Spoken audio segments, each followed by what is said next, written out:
சொன்னபடி உயிர்த்தெழுந்தார் சொல்பவரானும் இயேசு. சொன்னபடி உயிர்த்தெழுந்தார் சொல்பவரானும் இயேசு. அல்லேலூயா ஆனந்தமே அன்பர் இயேசு உயிர்த்தெழுந்தார். அல்லேலூயா ஆனந்தமே அன்பர் இயேசு உயிர்த்தெழுந்தார். சாவே உன் வெற்றி எங்கே? சாவே உன் கொடுக்கு எங்கே? சாவே உன் வெற்றி எங்கே? சாவே உன் கொடுக்கு எங்கே? சாவு வீழ்ந்தது வெற்றி கிடைத்தது. சாவு வீழ்ந்தது வெற்றி கிடைத்தது. சகல அதிகாரம் நமக்கு உண்டு. சகல அதிகாரம் நமக்கு உண்டு. சொன்னபடி உயிர்த்தெழுந்தார் சொல்பவரானும் இயேசு. அல்லேலூயா ஆனந்தமே அன்பர் இயேசு உயிர்த்தெழுந்தார். அல்லேலூயா ஆனந்தமே அன்பர் இயேசு உயிர்த்தெழுந்தார். கிறிஸ்து உயிர்த்ததினால் நாமும் உயிர்த்தெழுவோம். கிறிஸ்து உயிர்த்ததினால் நாமும் உயிர்த்தெழுவோம். ஆண்டவர் வருகை சீக்கிரமன்றோ? ஆண்டவர் வருகை சீக்கிரமன்றோ? அபிஷேகம் பெற்று காத்திருப்போம். அபிஷேகம் பெற்று காத்திருப்போம். சொன்னபடி உயிர்த்தெழுந்தார் சொல்பவரானும் இயேசு. அல்லேலூயா ஆனந்தமே அன்பர் இயேசு உயிர்த்தெழுந்தார். அல்லேலூயா ஆனந்தமே அன்பர் இயேசு உயிர்த்தெழுந்தார். அல்லேலூயா. கர்த்தருடைய பரிசுத்த நாமத்திற்கு மகிமை உண்டாவதாக. நாம் நேற்று முன்தினத்திலே ஆண்டவர் மரித்ததை நினைவு கூறும் விதமாக அவர் பாவம் செய்யாதவர், அவர் பாவமாக்கப்பட்டார், நமக்காக பாவமாக்கப்பட்டார் என்று தியானித்தோம். அதைத் தொடர்ந்து கர்த்தர் நமக்கு பாவத்துக்கு மரித்து விட்டார் என்பதற்காக நாம் பாவம் செய்யக்கூடாது என்பதை குறித்து மரணத்துக்கு ஏதுவான பாவங்கள், மரணத்துக்கு ஏதுவல்லாத பாவங்கள், அதாவது மன்னிக்கப்படுகின்ற குற்றங்கள், மன்னிக்கப்பட முடியாத குற்றங்கள் என்பதை குறித்து நாம் நேற்றைய தினத்தில் தியானித்தோம். தொடர்ந்து இந்த நாளிலும் கூட கர்த்தர் நமக்கு உயிர்த்தெழுந்த நாளை நாம் இன்றைக்கு துதித்து ஆராதித்து கொண்டிருக்கிறோம். ஒரு கிறிஸ்துவ வாழ்க்கையிலே மனிதனுக்கு முக்கியமானது ஆண்டவராகிய இயேசு கிறிஸ்துவின் மரித்ததும் அவர் உயிர்த்தெழுந்ததும் தான் இந்த சுவிசேஷத்திற்கு ஒரு அடிப்படையாக இருப்பதை நாம் பார்க்கிறோம். ஆக எல்லாருமே உயிர்த்தெழுந்தாலும், அதாவது எல்லாரையும் தேவன் அழைத்திருந்தாலும், தெரிந்து கொள்ளப்பட்டவர்கள் சிலர் மாத்திரமே அவருடைய அந்த அழைப்பிலே உயிர்த்தெழுந்தவர்களே தெரிந்து கொள்ளப்பட்டவர்கள் மட்டுமே அவருடைய ராஜ்யத்திற்கு போய் சேர்வார்கள். எனவே இந்த நாள் தெரிந்து கொள்ளப்பட்டவர்கள் என்ற தலைப்பிலே தேவனிடத்திலிருந்து வாங்கப்பட்ட வசனம் உபகாமம் 7வது அதிகாரம் 6வது வசனம். நீ உன் தேவனாகிய கர்த்தருக்கு பரிசுத்த ஜனம், பூச்சக்கரத்தில் உள்ள எல்லா ஜனங்களிலும் உன் தேவனாகிய கர்த்தர் உன்னை தமக்கு சொந்தமாய் இருக்கும்படி தெரிந்து கொண்டார். இங்கே பூச்சக்கரத்தில் உள்ள எல்லா ஜனங்களிலும், இந்த பூலோகத்திலே எத்தனை ஜாதிகள் இருந்தாலும், எத்தனை ஜனங்கள் இருந்தாலும், அந்த ஜனங்கள் எல்லாம் இல்லை, நீ மாத்திரம் உன் தேவனாகிய கர்த்தர் உன்னை தமக்கு சொந்தமாயிருக்கும் தெரிந்து கொண்டார். இஸ்ரவேல், அந்த உன்னை என்று இங்கே சொல்லப்படுவது இஸ்ரவேல் ஜனங்களை. ஆதி காலத்திலே தேவன் எல்லா ஜனங்களையும் விட்டுவிட்டு இஸ்ரவேல் ஜனத்தை மட்டும் தனக்கு சொந்த ஜனமாக ஆக்கி கொண்டது ஏன்? தேவன் என்ன வஞ்சனை உள்ளவரா? தேவன் என்ன பட்சபாதம் உள்ளவரா என்ற கேள்வி அநேகருக்கு உருவாகலாம்.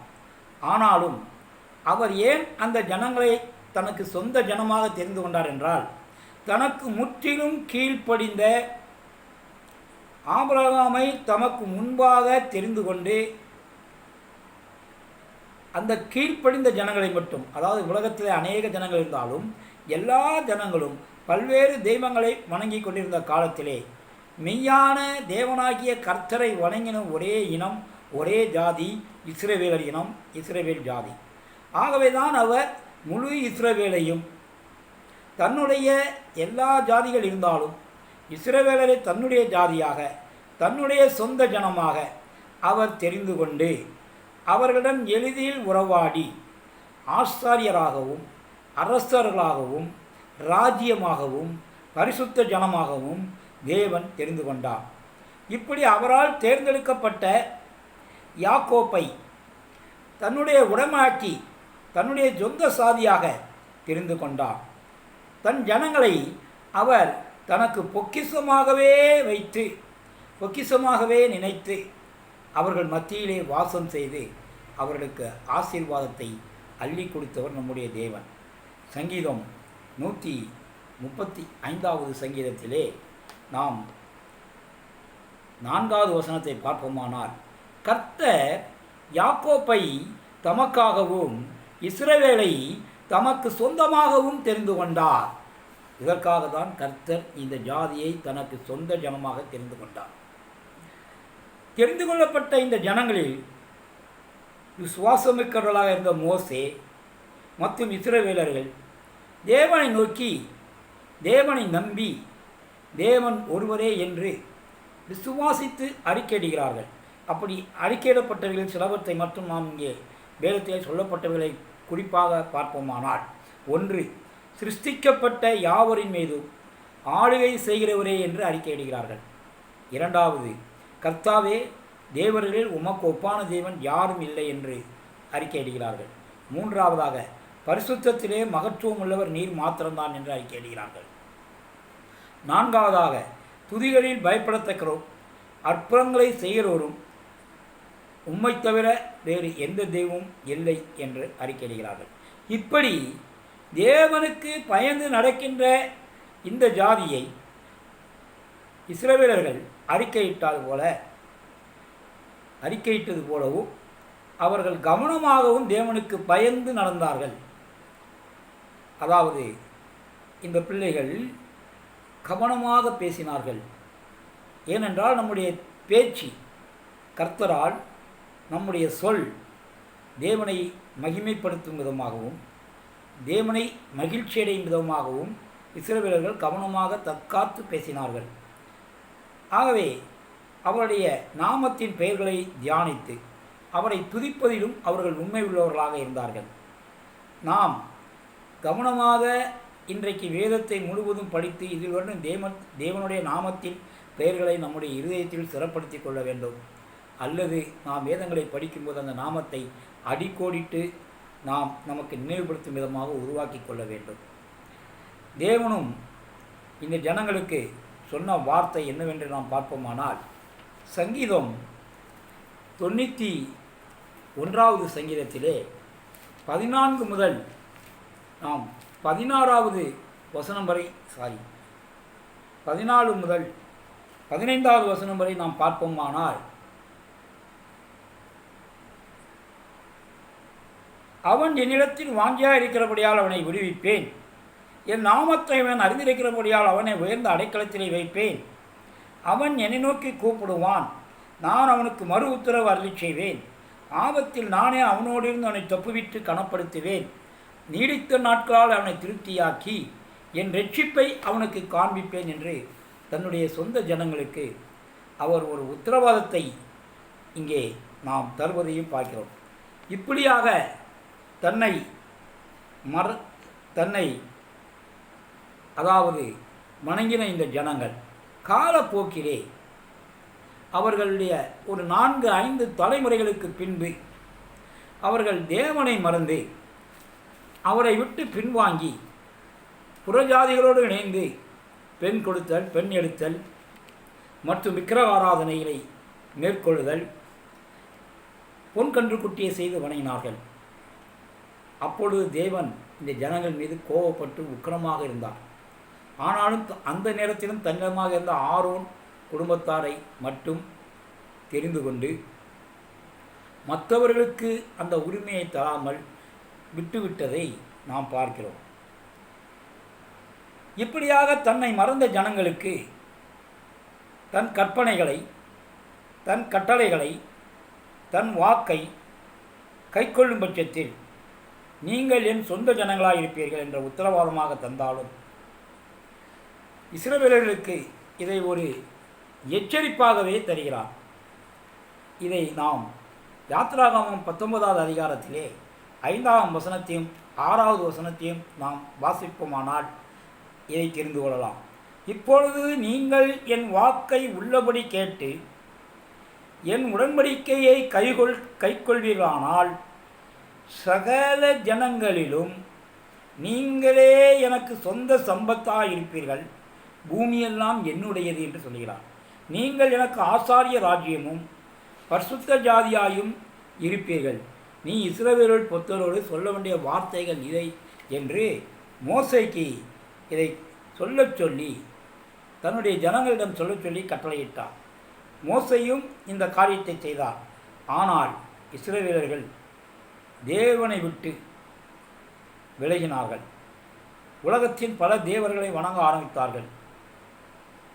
இதனால் இந்த பூச்சக்கரத்தில் தமக்கு சொந்தமாயிருக்க தெரிந்து கொண்ட எல்லா ஜாதிகளும் இருந்தாலும் உன்னை மட்டும் தெரிந்து கொண்டேன் என்று சொன்ன அந்த தேவன் அதற்கு பின்பு இந்த பூமியிலே அவர்களை விட்டு எந்த ஜாதியாக இருந்தாலும் சரி, எந்த ஜாதியாராக இருந்தாலும் எந்த ஜாதியிலும் இருந்து தன்னை விசுவாசிக்கிறவர்களை அவர் ஆபிரகாமின் சந்ததியாக்கி தனக்கு சொந்தமாகும்படி ஆசீர்வதித்தார்.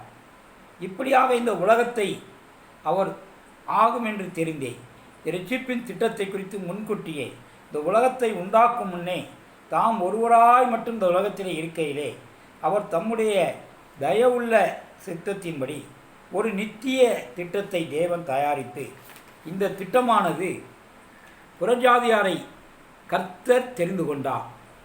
தெரிந்து கொண்டது என்பதன் பொருள் முதலாவதையும் முதன்மையானதாகவும் இருக்கின்ற சத்தியம்.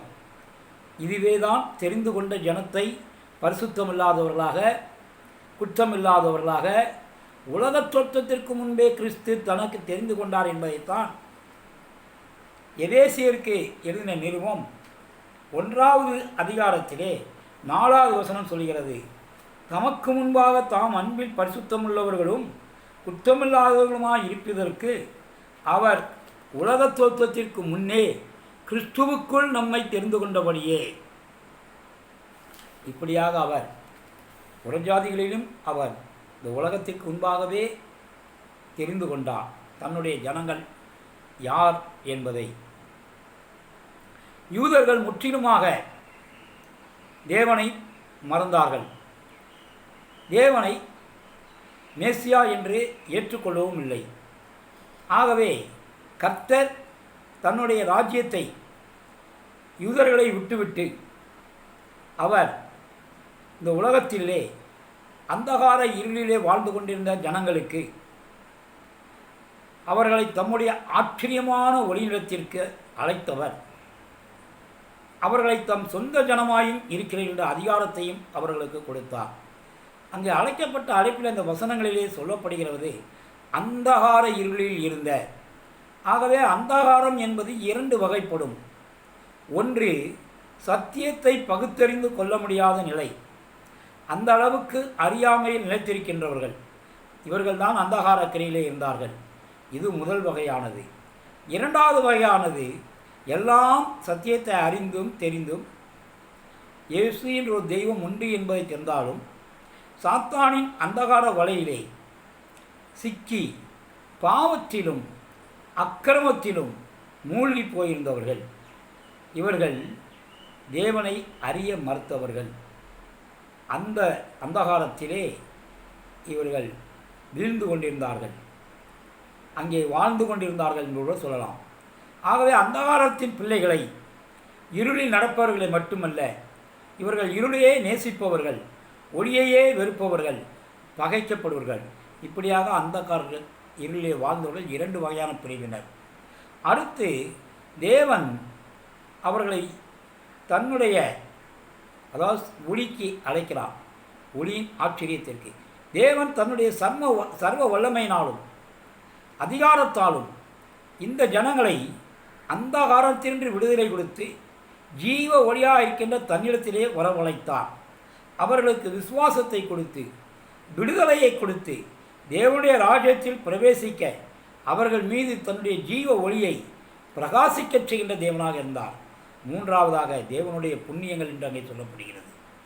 அதாவது வல்லமையை தருகின்ற தேவன் மகத்துவமான செயல்களாக தன்னை இந்த ஜனங்களை மீட்டு கொண்டு அருட்பெரும் செயலை இந்த ஜனங்களால் நடப்பிக்கத்தக்கதாக இயேசு நல்லவர் என்று சொல்லவும் இயேசு வல்லவர் என்று சொல்லவும் அதை இந்த உலகத்தில் உள்ளவர்களுக்கு அறிவிக்கும்படியும் இந்த உலகத்தில் உள்ளவர்களுக்கு விளம்பரப்படுத்தும்படியும் அவர் இப்படியாக தேவனுடைய புண்ணியங்களை அறிவிப்பதற்காக வரவழைக்கப்பட்டிருந்தனர். நான்காவதாக தெரிந்து கொள்ளப்பட்ட ஜாதி. யாரால் தெரிந்து கொள்ளப்பட்டவர்கள் என்றால் வானத்தையும் பூமியையும் வார்த்தையால் படைத்த சர்வ வல்லமை உள்ள தேவனால் தெரிந்து கொள்ளப்பட்டவர்கள். எதற்காக தெரிந்து கொள்ளப்பட்டார்கள் என்றால் தேவன் தன்னுடைய மகிமையான இரட்சிப்பின் திட்டத்தை பங்கு கொள்வதற்காக அவர் இந்த ஜனங்களை தெரிந்து கொண்டார். இங்கே அடுத்து ராஜரீகம் என்று சொல்லப்படுகிறது. ராஜரீகம் என்பது அரசனை குறிக்கும். அந்த அரசாங்கம் நடைபெறுவது அவனுடைய மாளிகை, அரசனது மாளிகை. ஆனால் இங்கே ஆண்டவராகிய இயேசு கிறிஸ்து அரசனாக இருப்பது தேவனுடைய ராஜ்யத்திற்கு.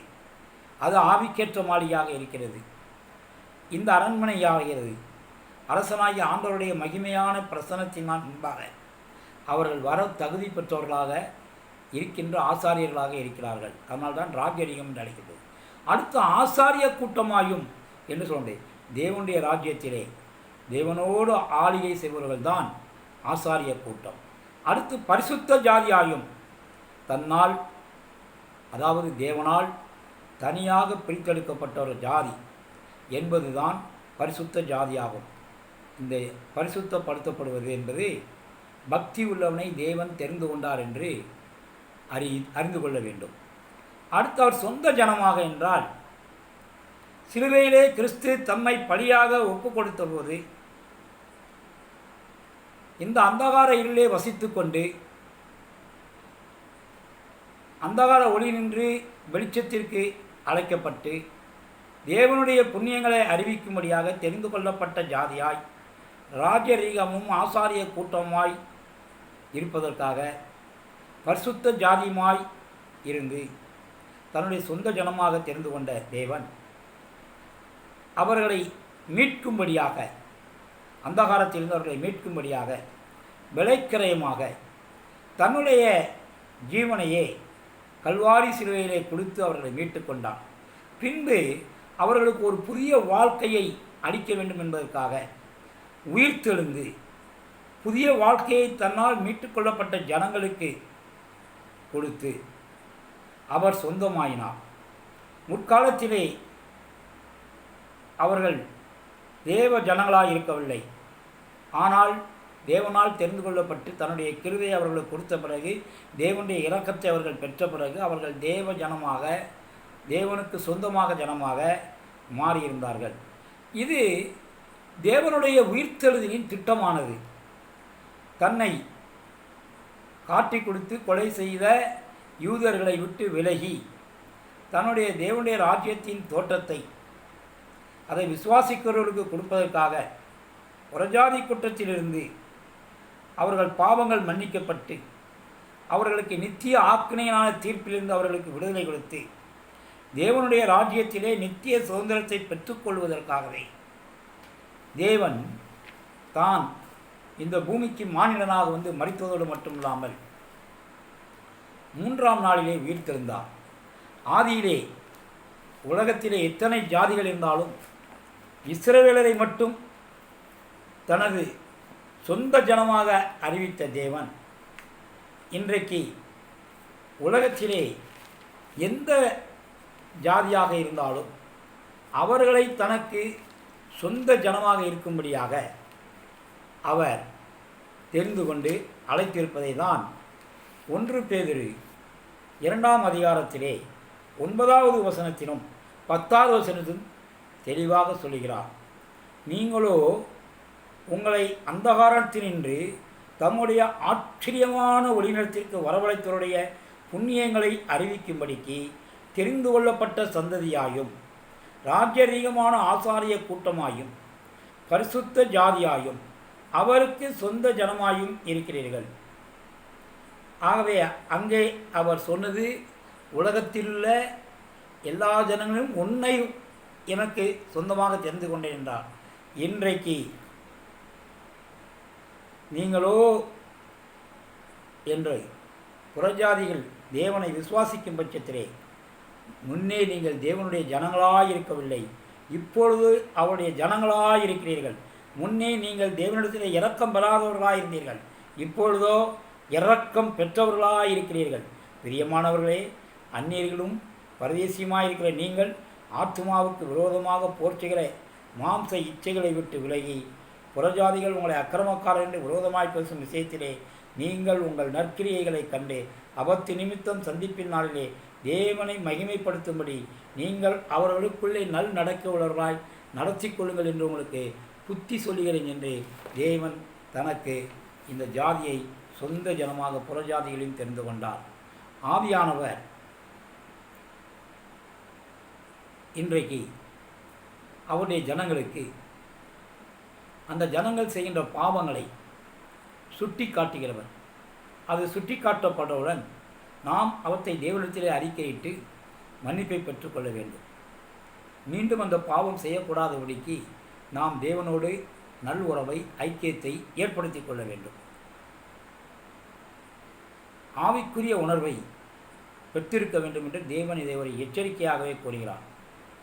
ஆகவே நாம் இன்றைக்கு உயிர்த்தெழுந்த நாளிலே தேவன் வரும் வரையிலும், மீண்டும் வந்து நம்மை அழைத்துச் செல்லும் வரையிலும் அவருக்கு பிரியமுள்ளவர்களாய் நடந்து கொண்டு அவருக்கு பிரியமுள்ள ஆராதனையை செய்து அவருடைய கிருபையை பெற்றுக்கொண்டு நாம் வாழ வேண்டும் என்பதை இந்த நாளிலும் கூட அவர் நமக்கு சங்கீதம் 2ஆம் அதிகாரத்திலே 10 முதல் 12வது வசனத்திலே நாம் அவர் சொல்வதை பார்க்கிறோம். சங்கீதம் 2ஆம் அதிகாரம் 10 முதல் 12ஆம் வசனம் வரை. இப்போதும் ராஜாக்களே உணர்வடையுங்கள், பூமியின் நியாயாதிபதிகளே எச்சரிக்கையாயிருங்கள். பயத்துடனே கர்த்தரை சேவியுங்கள், நடுக்கத்துடனே களி கூறுங்கள். குமாரன் கோபம் கொள்ளாமலும் நீங்கள் வழியிலே அழியாமலும் இருக்கும்படிக்கு அவரை முத்தம் செய்யுங்கள். கொஞ்ச காலத்திலே அவருடைய கோபம் பற்றி எரியும். அவரை அண்டிக் கொள்ளுகிற யாவரும் பாக்கியவான் என்றபடி இன்றைக்கு புறஜாதிகளாக இருக்கின்ற நாம் அவரை அண்டிக் கொண்டு பாக்கியவானாக இருக்கிறோம். கர்த்தருடைய ராஜ்யத்திற்கென்று உலக தோற்றத்திற்கு முன்பே நம்மை தெரிந்து கொண்டு அவருடைய உயிர்த்தெழுதலை நம்மையும் பங்கு பெறச் செய்து அவருடைய நாமத்தோடு நம்முடைய பெயரையும் இணைத்து இன்றைக்கு அவர் நம்மை அவருக்கு சொந்த ஜனமாக தெரிந்து கொண்டு, அழைக்கப்பட்டவர்கள் அநேகரானாலும் தெரிந்து கொள்ளப்பட்டவர்கள் சிலர் என்றபடி அந்த தெரிந்து கொள்ளப்பட்டவர்களை நம்மையும் இன்றைக்கு வைத்திருக்கின்ற தேவனுக்கு அவர் வருகை மட்டும் நாம் ஆவி ஆத்மா சரீரத்தை அர்ப்பணிப்போம். தேவன் தாமே இந்த உயிர்த்தெழுந்த நாளில் நம்மை ஆசீர்வதிப்பாராக. இந்த ஆண்டு முழுவதையும் கர்த்தர் பலவிதமான இன்னல்கள், இக்கட்டுகள் கடந்த ஆண்டில் இருந்தாலும் வருகிற ஆண்டிலும் இந்த கொள்ளை நோய்கள் மற்றும் அநேக உலக பொருளாதார சூழ்நிலைகள் இவை எல்லாவற்றிலிருந்து தேவ பிள்ளைகளை காத்து ஆசீர்வதிக்கும்படியாக நாம் ஜெபிப்போம், அர்ப்பணிப்போம். எங்கள் அன்பின் பரலோக பிதாவே, நல்ல ஆண்டவரே, இன்றைக்கு இந்த உலகம் ஒரு மாறுபாடான உலகமாக, மாயையான உலகமாக உம்முடைய சுவிசேஷத்திற்கு, உம்முடைய நோக்கத்திற்கு, உம்முடைய திட்டத்திற்கு, உம்முடைய ரட்சிப்பின் திட்டத்திற்கு எதிராக பல சாத்தான்கள் பல காரியங்களை செய்து கொண்டிருந்தாலும் என் தேவன் உம்முடைய சர்வ வல்லமையுள்ள அதிகாரத்தினாலும் ஆளுகையினாலும் தெரிந்து கொண்டவர்களெல்லாம் உங்களுக்கு சொந்த ஜனமாய் அழைத்து பரிசுத்த ஜனமாக ஆக்கி ஆசாரிய கூட்டமாய் தெரிந்து கொண்டு உம்முடைய பக்கத்திலே வைத்து இந்த நாள் வரை காத்துக்கொள்வது போல உம்முடைய வருகை மட்டும் எங்களை காத்துக்கொள்ளும்படியாகவும் எங்கள் ஆவி ஆத்மா சர்வம் அந்நாளிலும் குத்தமற்றதாக காக்கொள்ள முடியாத உங்களுடைய கரத்தில் எங்களை தாழ்த்துகிறோம். தேவனே, ஆசீர்வதியும் பலப்படுத்தும். துதிகன மகிமை யாவும் உமக்கு ஒருவருக்கே செலுத்துகிறோம். எவங்களுங்கள் ஜீவன் நல்ல பிதாவே, ஆமே. சோத்திரம்.